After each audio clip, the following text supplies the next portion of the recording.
Hello hello दोस्त, मैं आपको पिछले वीडियो में बता रहा था क्या आयत आयत और वर्ग के बारे में। पिछले कुछ वीडियो में मैं आपको बता चुका हूँ। आज हम उसके आगे जानेंगे। क्या आज हम आयत से आगे हम जानेंगे अथी के बारे में, घन के बारे में। घन इंग्लिश में बोलते हैं क्यूब। क्या घन यानी घन किसे कहते हैं, घन का फार्मूला क्या आता है, घन क्या है। तो सबसे पहले आप लिखेंगे घन। अब घन जो आपको बोलते हैं घन, जैसे कि मैंने आपको बताया था स्क्वायर, तो स्क्वायर और घन अब क्या होता है। स्क्वायर का मतलब हुआ वर्ग और घन का मतलब हुआ क्यूब। तो क्यूब से पहले मैं आपको कुछ छोटी छोटी चीज़ बता देता हूँ। जैसे कि वर्ग कहें तो वर्ग कहने का अर्थ हुआ स्क्वायर, स्क्वायर का कहने का अर्थ हुआ वर्ग। स्क्वायर इंग्लिश में बोलते हैं स्क्वायर, SQUARE स्क्वायर। और घन जब बोलेंगे तो घन तो लिखेंगे क्यूब। क्यूब यानी घन लिखेंगे घन और ये है वर्ग। तो घन का मतलब हुआ स्क्वायर, स्क्वायर जैसे कि मैंने लिख दिया कि 2 का स्क्वायर। अब क्यूब जब बोले घन तो लिखेंगे क्यूब का मतलब हुआ 2 का क्यूब। यहाँ हो गया क्या 2 का क्यूब। तो घन और घनमूल जैसे कि आपको पता होगा, घन और घनमूल, वर्ग और वर्गमूल। तो वर्ग आपसे मैंने छोटी छोटी चीज़ बताता हूँ मैं आपको। जैसे कि मैंने लिख दिया 2 का वर्ग तो लिखेंगे 2 गुना 2 बराबर 4। यही पूछेगा, ये हो गया वर्ग और इधर आप लिखेंगे वर्गमूल। इसी से वर्ग और वर्गमूल। ऐसे मैं वर्ग के बारे में आपको बता चुका हूँ, उस समय मैं ये नहीं बताया था। ये जानना लेकिन बहुत ज़रूरी है। आपसे पूछेगा कि 2 का वर्ग कितना होता है तो लिखेंगे क्या 4। लेकिन यहाँ उल्टा पूछा जाएगा कि 4 का वर्गमूल कितना होता है। क्या 4 का वर्गमूल, 4 का वर्गमूल, वर्गमूल कितना होता है। तो अब इसको कैसे निकालेंगे, लिखेंगे 4 का वर्गमूल। तो 4 का वर्गमूल का मतलब हुआ √4। तो अब इसे लिखेंगे √अंडर में 2 गुने 2। जब √अंडर में 2 को लिखा हुआ रहता है तो उसको बाहर निकालते हैं तो 1 लिखा जाता है, यानी यह कितना आ गया 2। उसी प्रकार से आ गया कि 3 का वर्ग तो लिखेंगे 3 गुने 3 बराबर 9। अगर पूछेगा कि 9 का वर्गमूल, इसको दूसरी तरह से पूछेगा क्या 9 का वर्गमूल तो लिखेंगे √9। 9 का इसमें क्या पूछेगा वर्गमूल तो लिखेंगे 3 गुना 3 का √अंडर। तो क्या लिखेंगे 3, यानी 3 का वर्ग 9 तो 9 का वर्गमूल 3। उसी प्रकार से लिखेंगे 4 का वर्ग तो लिखेंगे 4 गुना 4 बराबर 16, यानी 4 का वर्ग 16 तो 16 का वर्गमूल कितना तो लिखेंगे 4। 5 का वर्ग 25 तो 25 का वर्गमूल कितना 5।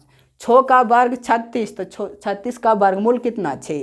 7 का वर्ग 49 तो 49 का वर्गमूल कितना 7। इसी प्रकार से 8 का वर्गमूल 64 तो 64 का नहीं 8 का वर्ग 64 तो 64 का वर्गमूल 8। 9 का वर्ग 81 तो 81 का वर्गमूल 9। 10 का वर्ग 100 तो 100 का वर्गमूल 10। 11 का वर्गमूल 121, 11 का वर्ग 121 तो 121 का वर्गमूल 11।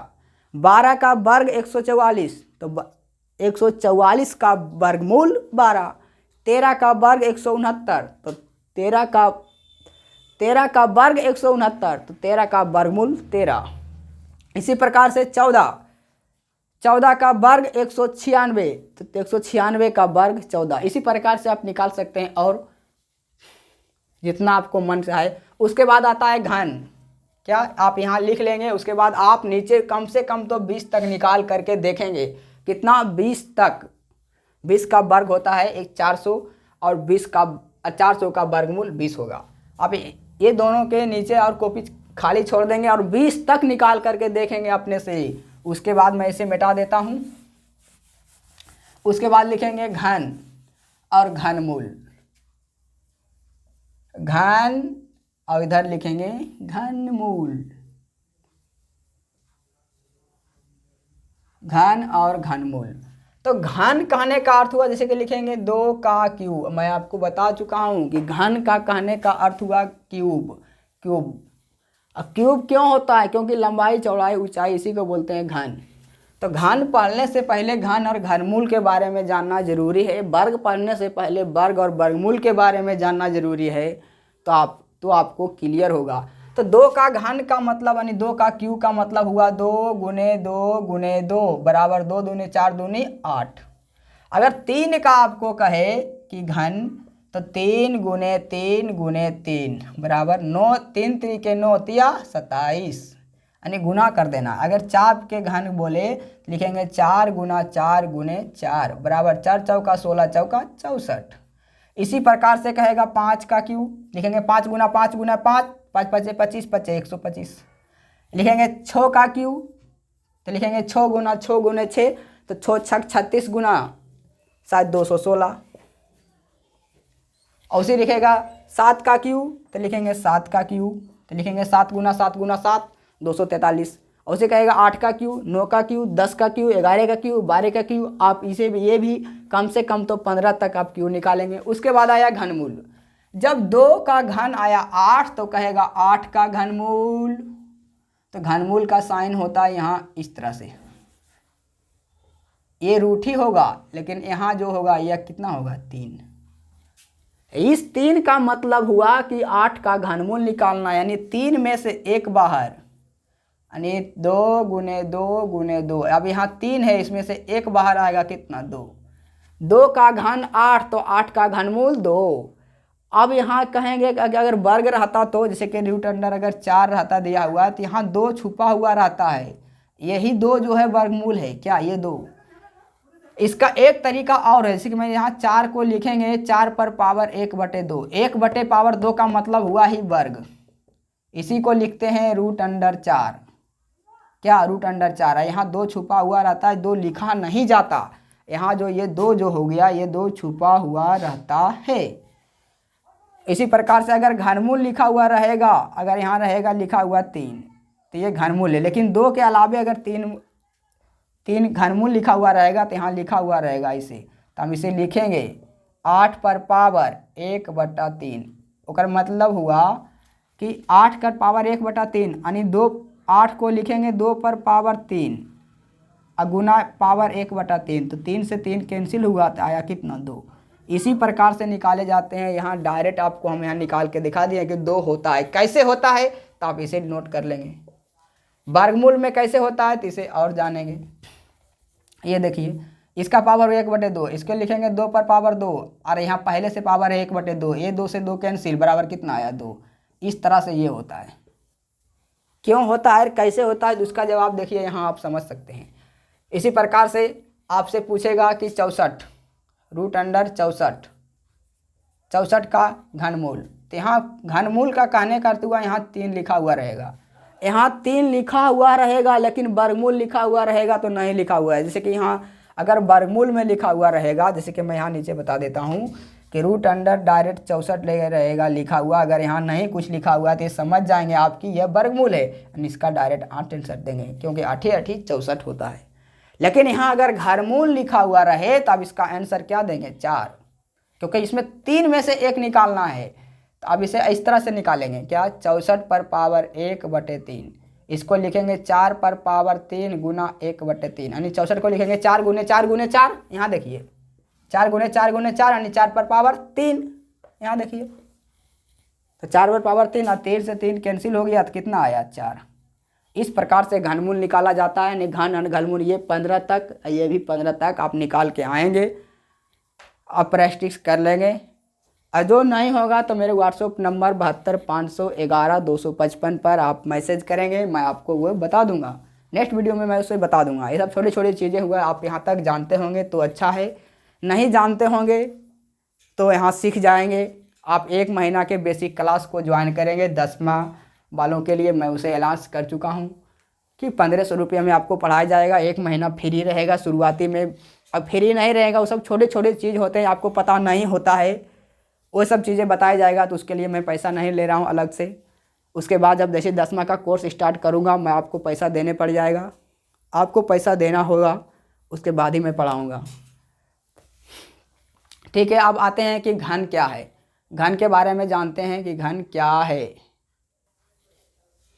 हाँ, तो अब हम जानेंगे घन। अब हम घन के बारे में जानेंगे तो क्यूब तो अच्छा रहेगा। यानी घन, घन आप लूडो खोलते होंगे, क्या लूडो खेलते होंगे तो आप उसमें देखोगे छक्का जिसको बोलते हैं आप, जिससे पासे जो होते हैं, पासे क्यूब में पासे, उसी को बोलते हैं घन। तो घन हो गया, घन इस तरह से बनाया जाता है।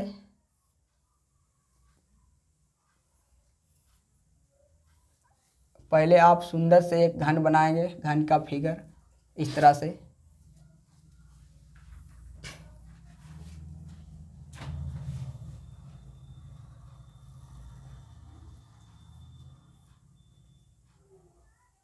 ये हो गया घन। तो घन में होता है, जो होता है पहले 6 सतह होते हैं, क्या 6 सतह। सतह का कहने का अर्थ हुआ जिस पर 1 2 3 4 5 6 लिखा हुआ रहता है लूडो के छक्का पर, वही हुआ क्या सतह। तो आप पूछेगा, सबसे पहले पूछेगा कि घन में कुल कितने सतह होते हैं, क्या घन में कुल सतह, कुल सतह सरफेस, इंग्लिश में बोलते हैं सरफेस, सतह कितना होता है तो 6 हो गया सतह। इस प्रकार से। और छो सतह जो होती है, सभी सतह आपस में बराबर होती है, क्या सभी सतह जो होती है आपस में बराबर होती है। आप इसे भी लिख लेंगे, क्या घन के प्रत्येक सतह आपस में बराबर होते हैं। सब छोटी छोटी चीज़ें हैं, आपको पता होना चाहिए, क्योंकि यही चीज़ आपको कमज़ोर बना देता है। आपको छोटी छोटी चीज़ें पता होगे तो आपको फार्मूले याद करने में आसानी होगा, उसका क्षेत्रफल निकालने में आसानी होगा। छोटी छोटी चीज़ को आप ध्यान नहीं देते हैं, उसे इग्नोर कर देते हैं कि यह तब क्या है, सब छोटा बराबर होते हैं, इसको क्या क्यों लिखना है, लेकिन ये पता आपको पता नहीं होगा। ये सब छोटी छोटी चीज़ों को लेकर के आपको परेशानी आगे होगा। तो आप पहले लिखेंगे कि घन में कुल कितने सतह होते हैं, तो बोलेंगे 6। अगर आपसे पूछे किनारा, तो किनारा से कहने का अर्थ होगा, मैं आपको किनारा समझाता हूँ। उसके लिए मैं एक बुक, जिसे मैंने यहाँ ले लिया एक बुक। अब इसमें 6 नहीं बल्कि किनारा सतह देखिए 6 गो है। देखिए एक सतह ये हो गया, एक इसके नीचे वाला 2, एक हो गया ये 3, एक हो गया पीछे वाला ये 4, एक हो गया ये 5, एक हो गया ये 6, यानी 6 सतह हो गया। अब पूछेगा किनारा, तो किनारा क्या होता है, तो किनारा से का मतलब हुआ ये एक किनारा, देखिए ये यहाँ से यहाँ जो ये लंबाई है, ये एक गो, ये 2 गो, 2 गो हो गया। फिर यहाँ इस साइड में देखिए एक गो, ये यहाँ से यहाँ 3, एक ये 4 हो गया। अब देखिए ये खड़ा भार में देखिए, एक ये हो गया ये खड़ा 5, ये हो गया 6, ये हो गया। अब ये कोण में देखिए 7, ये कोण हो गया 8, 8 गो हो गया किनारा। और अभी 4 किनारा और बचा हुआ है, तो कौन कौन बचा हुआ है आप कैसे पता चलेगा। देखिए अब ये तो लंबाई के अनुदेश बताए थे ये वाला, लेकिन चौड़ाई का अनुदेश एक यहाँ, एक यहाँ 2,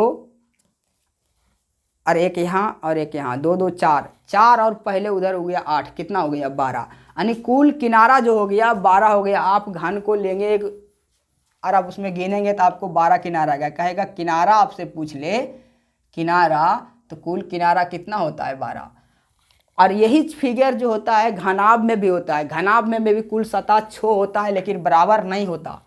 घनाभ में भी कुल किनारा 12 होता है, लेकिन बराबर नहीं होता है। लेकिन इसमें किनारा सतह दोनों 12, यहाँ 12 किनारा है तो 12 किनारा बराबर होते हैं। आप घन को देखेंगे, प्रत्येक भुजा, प्रत्येक सतह, प्रत्येक किनारा बराबर होते हैं घन में, जबकि घनाभ में नहीं होते, लेकिन संख्या उतना ही होता है। घनाभ से याद आया कि घनाभ आप का उदाहरण आप सब जानते होंगे, आप देखे भी होंगे अपने अपने घर में। आपके पास अगर आपके घर में मम्मी के यहाँ अगर बड़ा बाकस होगा, तब वही हो गया घनाभ। बाकस को आप समझ सकते हैं, वो एक क्या हो गया घनाभ हो गया। तो अब इसमें एक चीज़ और पूछा जाता है, कोना बिंदु। क्या कोना बिंदु, कहेगा घन में कोना बिंदु कितना है, तो कोना बिंदु आपसे कहेगा तो उसमें 8 कोने होते हैं। देखिए अब कैसे होते हैं, एक कोना बिंदु यहाँ घन को लेकर के कोना आपको गिनेंगे। जैसे कोना बिंदु ये हो गया, ये अगर कोई बुक है कोना बिंदु ये है, क्या ये 1 2 कोना बिंदु, यहाँ 3 4। अब इधर से फिर देखिए 5 6 7 8, यही 8 कोना बिंदु हुआ, इसके अलावे नहीं होते हैं। यानी 1 2 3 4 5 6 7 8, यही 8 कोना बिंदु हुआ। क्या? यही 8 कोना बिंदु हुआ। किनारा 12, सतह 6 गो। इस प्रकार से आपको घन की छोटी छोटी चीज़ें पता होना चाहिए, यानी प्रत्येक चीज़ आपको घन के बारे में पता होना चाहिए। अब आएगा क्या? घन का क्षेत्रफल। अब आपसे सबसे पहले पूछेगा घन का क्षेत्रफल। अब फार्मूले पे आते हैं कि घन का क्षेत्रफल, घन का, अब आपसे पूछा जाएगा क्या? घन का क्षेत्रफल। तो घन का क्षेत्रफल से पहले आप जानते होंगे सभी सतह बराबर होती है, और एक सतह जो होता है इसका वर्गाकार होता है। आप देखे होंगे, आप मान लीजिएगा कि ये घन है, अभी लंबाई चौड़ाई ऊंचाई सारा चीज़ है, और सारा सतह इसमें बराबर है। लूडो छक्का मान लीजिए कि यही है, और इसी के बराबर सभी सतह है। तो ये जब आप लंबाई चौड़ाई जो होता है वर्ग, आप जानते होंगे घन के जब सभी सतह बराबर होती है, यानी भुजा भी बराबर होगी, कोण भी बराबर होगा, यानी सभी भुजा बराबर भी होते हैं। घन के सभी भुजा यानी सतह जो बोले हैं, सतह जब तभी बराबर होगा कि जब उसका सभी भुजा बराबर होगा। अब ये भुजा बराबर है, मान लीजिए कि ये भुजा बराबर है, तो इसका क्षेत्रफल मैं आपको वर्ग में बताया था कि वर्ग का क्षेत्रफल क्या होता था? भुजा स्क्वायर। तो यहाँ पर हम पहले लिख देंगे भुजा स्क्वायर यानी ए का स्क्वायर। इसमें कितने सतह होते हैं? 6 सतह। उस प्रकार से एक सतह का क्षेत्रफल वर्ग में होता है भुजा स्क्वायर, इसमें 6 सतह हैं, तो कितना हो गया? 6 गुने भुजा स्क्वायर। यानी अब आपका घन का क्षेत्रफल का फार्मूला क्या बन गया? तो 6 गुने भुजा स्क्वायर, 6 गुने भुजा स्क्वायर, यानी ये हो गया घन का क्षेत्रफल। अब इसे हिंदी में भी लिख सकते हैं 6 गुने भुजा स्क्वायर। यानी ये सब रटने की चीज़ें नहीं हैं, ये सब आपको समझना है कि क्यों होता है। आप मैथ में, मैंने पिछले वीडियो में बताया था कि जिस दिन आपको मैथ में ये सोचना चालू कर दिए कि आखिर में ये क्यों और कैसे होता है, उस दिन आपको मैथ से कोई शिकायत नहीं होगा। तो आप इसका क्यों और कैसे का उत्तर जानने का कोशिश करें, लगभग यही होता है। यानी क्यों और उत्तर का जिस दिन आपको समझ में आ गया, कोई भी क्वेश्चन, आपको उस सब्जेक्ट से छुटकारा हो जाएगा। यानी हो गया आप घन का क्षेत्रफल क्या होगा? 6 गुने भुजा स्क्वायर। अब आ गया विकर्ण, घन का विकर्ण। दूसरा फार्मूला आपसे पूछा जाएगा घन का विकर्ण। अब इसका विकर्ण देखिए, अब इसका विकर्ण आप देखेंगे जैसे कि ये हो गया। इसका विकर्ण कैसे होता है? यानी इस कोने से लेकर के अंदर तक, इस कोने में, यानी देखिए टेढ़ा ऐसे होगा, अंदर से ऐसे, यानी तिरछा होगा, यानी इसमें 3 भुजा का उपयोग होगा। जब वर्ग का विकर्ण लिखते थे तो इसमें सभी भुजा बराबर होता है, ये भी ए भी ए, क्योंकि सभी सतह बराबर होंगे तो सभी भुजा बराबर होंगे। ये भी ए भुजा, ये भी ए भी भुजा है, ये भी भुजा है, ये भी भुजा है, यानी 12 किनारा होते हैं तो 12 भुजा होंगे। एक ये वाला है इसके लिए, तो इसका भी लिए भी एक भुजा होगा। ये है इसके लिए, तो इसके लिए भी एक भुजा ये है, यानी 12 किनारे होते हैं, 12 भुजा होते हैं इसमें। किनारा यानी कहें तो भुजा, आप समझ सकते हैं। तो अब जैसे वर्ग में निकालते थे विकर्ण, उसी घन में निकालेंगे। इसमें 3 लंबाई चौड़ाई ऊंचाई तीनों होते हैं, क्योंकि ये 3D फिगर है। और जो आपको मैंने वर्ग आयत त्रिभुज बताया था वे 2D फिगर है। 2D का मतलब हुआ जिसमें लंबाई चौड़ाई 2 ही हो, इसमें ऊंचाई भी है, यानी 3D फिगर हुआ, 3 डायमेंशनल फिगर।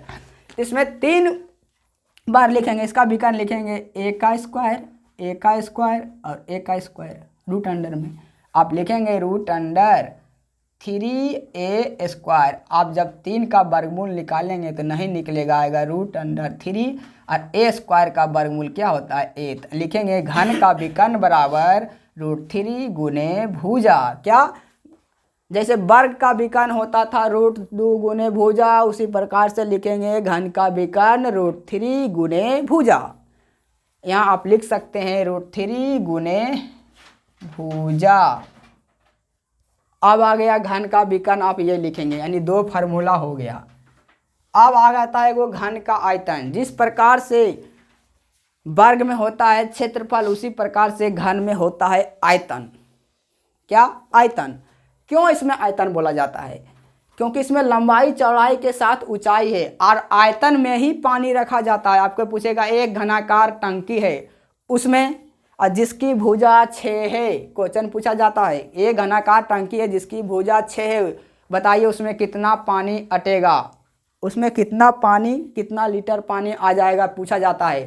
तो पहले उसका फार्मूला जानेंगे। पहले आप इतना तक लिख लें, बोर्ड पर जगह उतना नहीं है, आप इतना लिख लें, फिर मैं इसे मिटाकर आपको घन का आयतन बताता हूँ। या तो मैं ऊपर वाले को मिटा देता हूँ, इसे मैं मिटा देता हूँ, आप इसे लिख लिए होंगे तो मैं इसे मिटा देता हूँ। अब जानेंगे घन का आयतन। क्या? तीसरा नंबर में आप लिखेंगे घन का आयतन। घन का आयतन, आयतन जो होता है यानी उसमें लंबाई गुने चौड़ाई गुने ऊंचाई। तो इस घन में जो है सभी भुजा बराबर होती है, लंबाई चौड़ाई ऊंचाई सभी बराबर होती है। तो लिखेंगे ए गुने ए यानी भुजा क्यू। तो लिखेंगे क्या? अब गुना में पावर जुड़ता है तो लिखेंगे ए क्यू। क्या?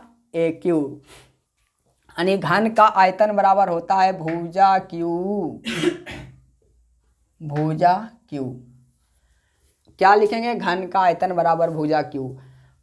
अब आपसे क्वेश्चन पूछा जाएगा कि यदि एक घनाकार टंकी है जिसकी भुजा 6 सेंटीमीटर है, आप क्वेश्चन लिखेंगे कि एक घनाकार टंकी की एक भुजा 6 सेंटीमीटर है तो उसमें कितना पानी आएगा। फिर से मैं आपको रिपीट करता हूँ, एक घनाकार टंकी की एक भुजा 6 सेंटीमीटर है तो उसमें कितना पानी आ जाएगा यानी या अटेगा। तो आप लिखेंगे कि भुजा दिया हुआ है एक, ए बराबर कितना 6 सेंटीमीटर। तो आयतन पूछा है क्योंकि पानी जो रखे जाते हैं आयतन में, जैसे वर्ग में मैंने आपको बताया खेती किया जाता है क्षेत्रफल पर, इसमें लंबाई चौड़ाई और घन में लंबाई चौड़ाई और ऊंचाई है। तो तीनों के साथ मान लीजिए आपका कमरा है, कमरा को आप दरवाजा को खिड़की को पैक कर देंगे, ऊपर से पानी भर दीजिए, यही हो गया आयतन। यही आयतन में पानी रखा जाता है। कमरा आप सीधा सीधी आप समझे कमरा, या तो लेट्रिन का जो टंकी बनता है उसमें जो पानी भरा जाता है वो आयतन में भरा जाता है। भले उसका लंबाई चौड़ाई ऊंचाई भिन्न भिन्न हो लेकिन वह आयतन ही होता है। और वो जो टंकी होता है या तो आपका कमरा का लंबाई चौड़ाई अगर भिन्न भिन्न है और ऊंचाई भी भिन्न है तो ये क्या हो गया? घनाभ हो गया। घन नहीं हुआ, घनाभ हो गया। अगर तीनों बराबर होता लंबाई चौड़ाई ऊंचाई तो उसे घन बोल सकते हैं। तो यहाँ क्या दिया हुआ है आपको? क्वेश्चन दिया गया कि उसका भुजा कितना दिया है? 6 सेंटीमीटर। आयतन बोलेगा तो घन का आयतन अभी तुरंत मैं आपको यहाँ बताया हूँ, क्या? भुजा क्यू, यानी 6 का क्यू। लिखेंगे घन का आयतन बराबर भुजा क्यू, ए का क्यू। ये तो आपको निकालने का तरीका मैं आपको बताया हूँ, लेकिन याद करना है क्या? भुजा क्यू। एक क्यू लिखेंगे या तो भुजा क्यू, दो में से कोई एक ही लिखेंगे। आप हिंदी में लिखेंगे तो लिखेंगे भुजा क्यू, इंग्लिश में लिखेंगे तो एक क्यू। उसके बाद लिखेंगे 6 गुना 6। मैंने आपको अभी तुरंत बताया था कि 6 गुना 6 गुना 6, क्यू का मतलब हुआ 6 गुना 6 गुना 6। आप इसको जब गुना करेंगे 6 छक 36 गुना 6, एक बार में आप गुना नहीं कर पाते हैं तो ऐसे गुना कर सकते हैं। 6 छक 36 के 6 बाकी 3 और 6 3 18 3 21 216 और यहाँ आएगा सेंटीमीटर क्यू। क्योंकि जब क्षेत्रफल में 2 होता है तो लिखते थे स्क्वायर, इसमें लिखेंगे क्यू। ओके, मिलते हैं नेक्स्ट अगले क्लास में। आज का क्लास ये यहीं तक हुआ।